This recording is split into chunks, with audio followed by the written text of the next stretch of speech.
My name is Alina, and I am 16 years old.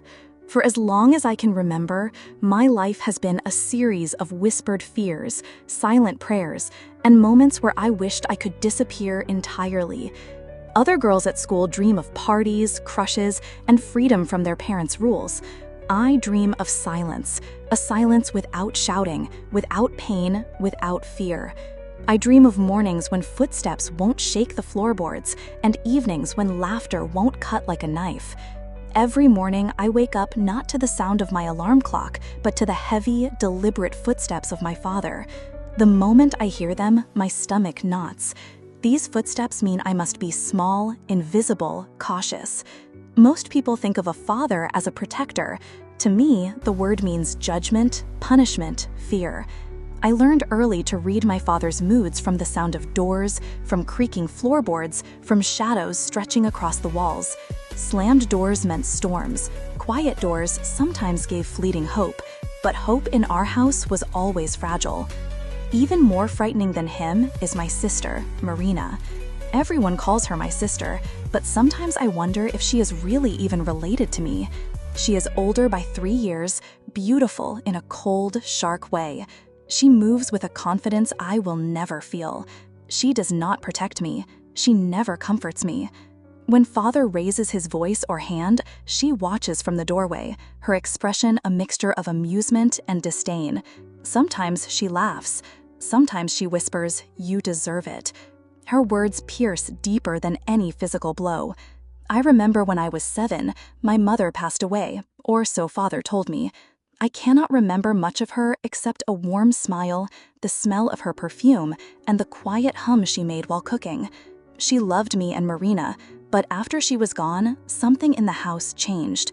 Father grew harsher, Marina grew colder, and I learned to shrink into shadows. Childhood was not supposed to be like this. I remember hiding under my bed during storms, pretending I was invisible. I remember clutching the small rabbit my mother gave me for my 5th birthday, whispering, "Please make it stop." School became my only fragile refuge, but even there, peace was fleeting. I tried to act normal, blending in, laughing with classmates, completing homework. Yet the bruises on my arms and the exhaustion in my eyes betrayed me. One day, Daniel, a kind boy from my class, noticed. "Are you okay?" he asked softly. I shook my head. "I'm fine," I lied. He didn't believe me. From that day, he stayed near, walking me home sometimes, carrying books, offering small gestures of protection. For the first time in years, I felt a spark of safety. But safety is fragile. I knew it could vanish with a single wrong step, a single door slamming. At home, the danger never ceased. One evening, I returned later than usual, carrying a heavy backpack filled with books. Darkness had already fallen outside. I pushed the door open, hoping to be unnoticed. My luck failed. My father was in the hallway, eyes narrowing. "Where were you?" he demanded. I stayed at the library," I stammered. My heart pounded violently. "Liar," he spat. He stepped closer. The air reeked of tobacco and bitterness.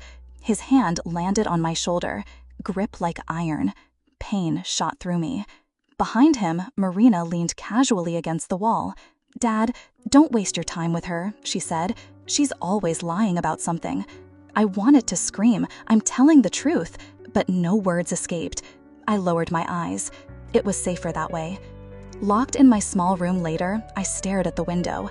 Somewhere out there must be a better world, a world where people don't laugh at your pain.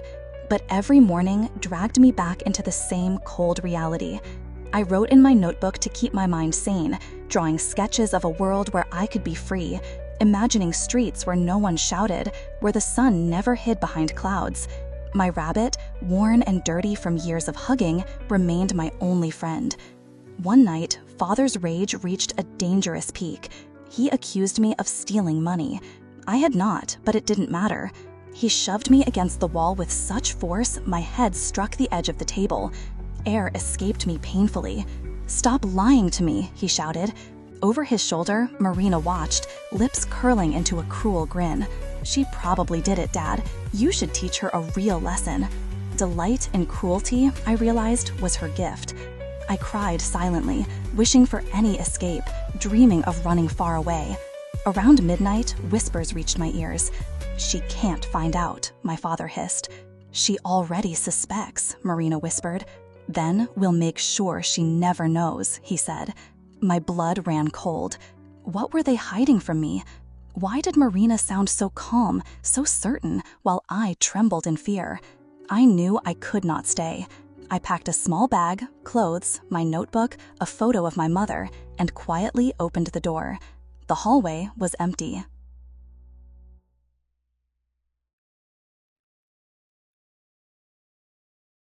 I almost ran, but a shadow fell over me.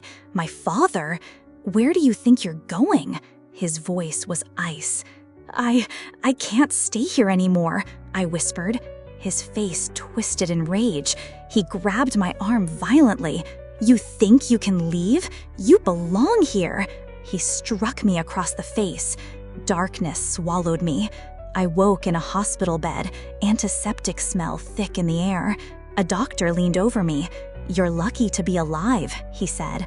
Daniel sat in the corner, pale with worry. He had found me, called for help, but then the door opened. Marina entered. She did not look concerned. She looked amused. Her eyes locked onto mine, and a slow, cruel smile spread across her face. Days passed. My body healed, but my mind raced. One day, the doctor whispered something that froze my heart. "Your sister has been here before, years ago. She's not biologically related to you. Different records, different blood type." I froze. "What do you mean?" I asked. He looked puzzled. "Didn't your father tell you?" "No, he never told me. I was a stranger in my own home. And Marina? She hated me for existing." That night, I confronted Marina. She sat by the window, city lights reflecting in her eyes. "You're not my sister," I said, voice trembling. She turned slowly. "Finally figured it out?" she whispered.